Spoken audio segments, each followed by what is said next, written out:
Members of the bar, esteemed guests and my colleagues, a very good morning to all. It gives me immense pleasure to introduce myself as Advocate Sia, a PhD scholar, a practicing advocate and a proud NCCC certificate holder. Today I would like to share my views on the protection of women's rights that unfortunately remains relevant in every seminar and every speeches. And my basic concern is protection of women's rights, the issues and challenges being faced by them. Before starting the speech, I would like to ask all the men present here, have you ever thought that I would born a woman? आप में से किसी ने भी कभी ये चीज सोची है कि काश मैं औरत पैदा होता? Perhaps rarely, but every woman does. हमें एक पॉइंट पे आके ये चीज सोचने पे मजबूर कर दिया जाता है कि काश मैं लड़का होती, बट कोई भी मैन ये चीज नहीं सोचता. And that is this statement alone is sufficient कि आज के टाइम पे भी विमेन्स को कितना बैकवर्ड समझा जाता है. और बहुत से ऐसे फील्ड्स भी है जहाँ पे अभी तक विमेन की ग्रोथ नहीं हो पाई है. Our constitution promises equality, dignity, equal pay for equal work and the other major laws also. But my basic concern is rather than creating more laws, we should effectively and efficiently work on the existing laws. हम laws बनाते रहते हैं but उसकी implementation के लिए हम कुछ भी नहीं करते. सिर्फ laws बना रहे हैं, उनको amend किए जा रहे हैं. And we as a advocate हमें ये चीज ज्यादा अच्छे से पता है कि हमारा justice system कैसा है. To be very frank, कोई भी women कोर्ट को अप्रोच करती है तो उसे फर्स्ट स्टेज पे बोल दिया जाता है. इवन अगर कोई भी केस हुआ है तो उसको पुलिस स्टेशन में बोल दिया जाता है कि आप सेटलमेंट कर लो, कोर्ट में तो आप इतने साल केस को खींचते रहोगे. And I don't think this should be the behaviour of the police department and we as a advocate. No political influence, no social status and no economic power should be allowed to silence the victim or any women present there. आज के time पे इतने सारे crimes हो रहे हैं and basically उनकी settlement क्यों हो रही है? बिकॉज उनके बैकग्राउंड में पॉलिटिकल इन्फ्लुएंस है.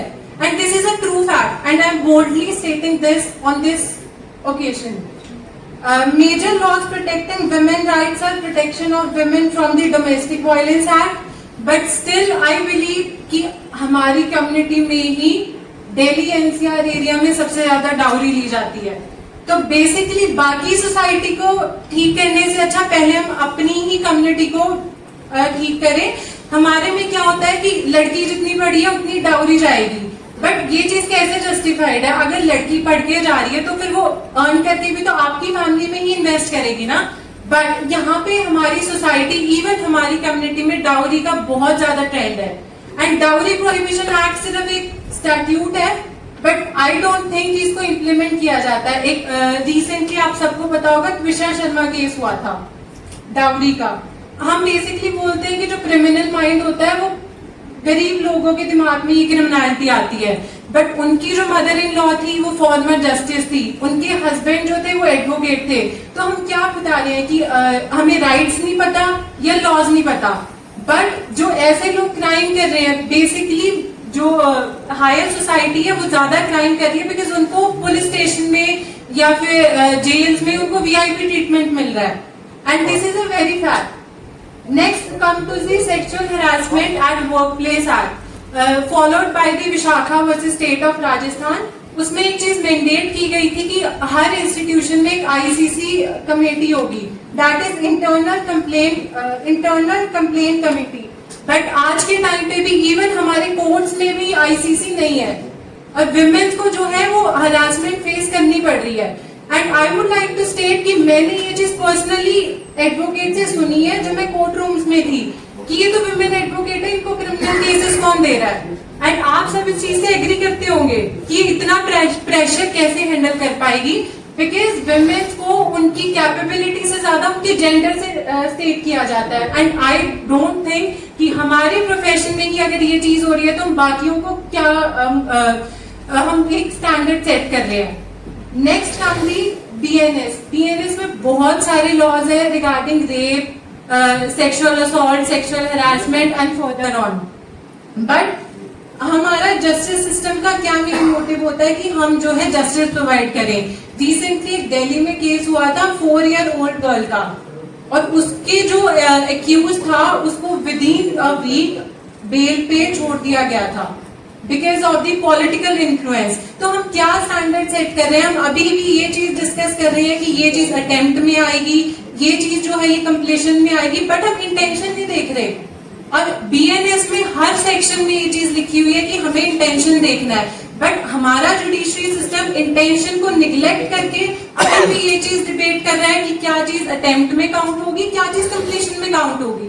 बट आप ये नहीं देख रहे कि अगर वो चीज अटेम्प्ट हुई है और उसका कंसिक्वेंस आता तो किसी की जान भी जा सकती थी, और हम उन्हें बेल पे छोड़ रहे हैं basically. Next my area of concern is justice is merely being delivered on the papers. हमें इतने साल लग जाते हैं, even in Nirbhaya case prima facie case था, सारे एविडेंस थे, बट उसको भी जजमेंट आने में 7 years लगे। तो हम बाकी प्रोफेशंस को सुधारने के बजाय अपने प्रोफेशन पे काम करें कि सबको ये चीज पे हम यकीन दिला सके कि जस्टिस एक्चुअली में एग्जिस्ट करता है, ना कि सिर्फ पेपर्स पे है। And women should also be aware about the Maternity Benefit Act 1961. Many working women do not know about that they get the maternity relief before and after the pregnancy. तो basically हमें legal awareness में ये चीज भी बतानी चाहिए कि आपका जो राइट है वो मैटरनिटी लीव का है। Now let me move toward the women in custody. Women जो विमेन्स कस्टडी में होती है, इट इज ऑफन कि विमेन्स भी क्राइम करती हैं। It is not a debatable issue कि मेन्स ज्यादा क्राइम कर रहे हैं, विमेन्स कर रही हैं, बट विमेन्स जो है वो सफर भी बहुत ज्यादा कर रही है हमारी सोसाइटी में। तो एक जजमेंट आई थी Sheela versus state of Maharashtra. This judgment emphasized on the protection and human treatment of the women in the police custody. उसके बाद एक मॉडल प्रिजनर मैनुअल आया था जिसमें चाइल्ड केयर, विमेन प्रोटेक्शन और जो विमेन्स के अगेंस्ट जो प्रिजन में जो अब्यूज हो रहा है उसको डील करने के लिए। And the landmark judgement of Shayara Bano versus union of India, इसमें ट्रिपल तलाक को अनकॉन्स्टिट्यूशनल डिक्लेयर किया था। माय कंसर्न इज कि हमारा जस्टिस सिस्टम स्ट्रॉन्ग है, हम एक्शन ले सकते हैं, बट हम एक्शन नहीं लेते, और उसका रीजन है कि हमें पॉलिटिकल इन्फ्लुएंस बनाया जाता है। और मैक्सिमम जो क्रिमिनल्स हैं, आई बिलीव कि वो पॉलिटिकल बैकग्राउंड से हैं।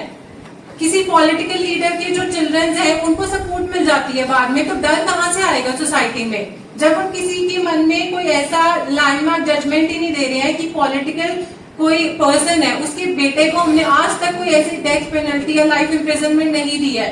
आप में से किसी ने सुना है कि किसी पॉलिटिकल लीडर के बच्चे को जो है लाइफ इम्प्रिजनमेंट होगी? हो 1 या 2 महीने में वो छूट के बाहर आ जाते हैं और उसके बाद वो नेक्स्ट इलेक्शन में कंटेस्ट भी करते हैं। This is the behaviour of our society.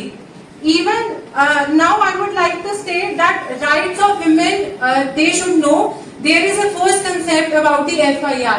FIR में एक जीरो FIR का कंसेप्ट भी है, that irrespective of the jurisdiction आप कहीं पे भी किसी भी पुलिस स्टेशन में FIR लॉन्च करवा सकते हो। Basically many women do not know about this concept. उन्हें लगता है कि अगर क्राइम हुआ है तो हम अपने एरिया में जाके जो है FIR लॉन्च करवाएंगे। और एक सेकेंड कंसेप्ट आता है EFIR का, under which national cyber crime reporting portal. यहाँ पे हम जो अपनी FIR है उसको ऑनलाइन लॉन्च कर सकते हैं, और इसका एक नंबर होता है 1930 कि अगर किसी विमेन को जो है नहीं FIR लॉन्च करनी आ रही या वो नहीं एक्शन ले पा रही है तो वो इस नंबर को यूज कर सकते हैं। Next one is the free legal aid under the legal services authorities act. It is at the national, state, taluk and district levels, जहाँ पे जो विमेन्स होती हैं वीकर सेक्शंस की, उनको फ्री लीगल एड प्रोवाइड करवाई जाती है, जिसमें हम उनको कंपनसेशन, रिहेबिलिटेशन, ये सारी चीजें जो है हम प्रोवाइड करवाते हैं। Now every woman should know about their rights. Section 43 clause 5 of BNS states की विमेन्स का जो अरेस्ट है वो सनसेट के बाद नहीं होगा, सनराइज से पहले नहीं होगा। और बहुत सी विमेन्स हैं जिनको आज तक ये चीज पता ही नहीं है, और पुलिस वाले क्या करते हैं अपना दबदबा बनाने के लिए कहीं से भी किसी भी विमेन को अरेस्ट कर लेते हैं, और उनके पास विमेन पुलिस भी नहीं होती, कोई कांस्टेबल भी नहीं होती है। तो इसमें जो है विमेन्स जो है हरासमेंट फेस करती है। तो this right should be known by every women out there. Next is there is a app called be safe and Raksha app. हम एप्स बना के छोड़ देते हैं, बट उनको इम्प्लीमेंट नहीं कर पाता, क्योंकि हमारी जो है डिजिटल लिटरेसी की बहुत ज्यादा प्रॉब्लम है। सबको व्हाट्सएप, इंस्टाग्राम ये सब चीजें चलानी आती है, बट ऐप के बारे में हम इतने नहीं अवेयर हैं। And now I would like to state कि जो इम्प्लीमेंटेशन है इन सब राइट्स के, वो तब होंगे अगर हमारा पुलिस डिपार्टमेंट और हमारा जो जस्टिस सिस्टम है वो सबके लिए स्टैंड लेगा, ना कि उनको कॉम्प्रोमाइज करने के लिए बोलेगा।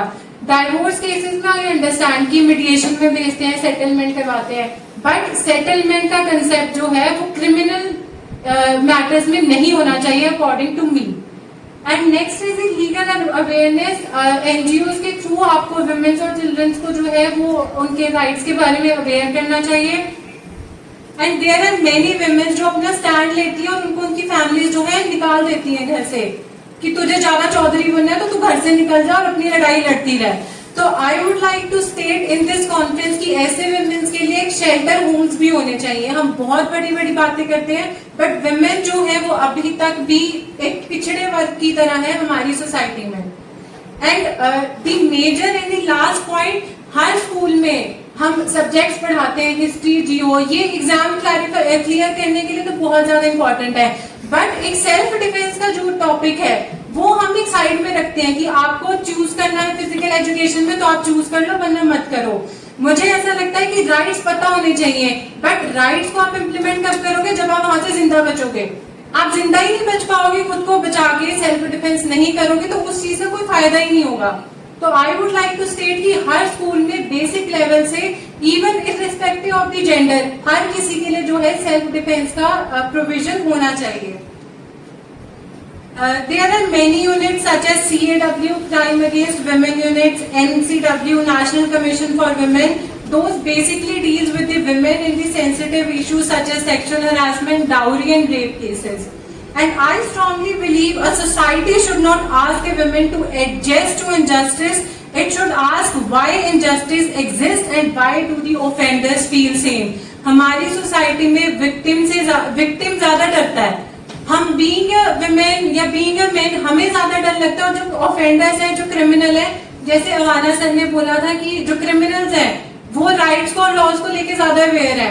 और ये चीज क्यों है, वो बाहर खुलेआम क्यों घूम रहे हैं, क्योंकि उनको पता है आज नहीं तो कल वो किसी ना किसी की सिफारिश लगवा के बाहर आ जाएंगे। तो this should not be the mindset. ऐसे तो आप किसी को बेल पे लेके आओगे, वो नेक्स्ट क्राइम कमिट कर देगा। So I don't think this should be the approach of our justice system. And I would like to conclude with a Gita saying, "Yada yada hi dharmaste glanir bhakti bharate." This means whenever righteousness declines, injustice prevails and corrective actions become unnecessary. And I would like to state, जब समाज अपने आदर्शों में भटकता है तो अन्याय हावी हो जाता है और न्याय की स्थापना के लिए ठोस कदम उठाना अनिवार्य हो जाता है। And the last statement, according to this, Justice R. Nataraj of Karnataka High Court recently stated, if you chop the legs or hands, perhaps only then people will realize to comply with the law. वरना तब तक किसी के मन में कोई भी डर नहीं होगा। Thank you and जय हिंद।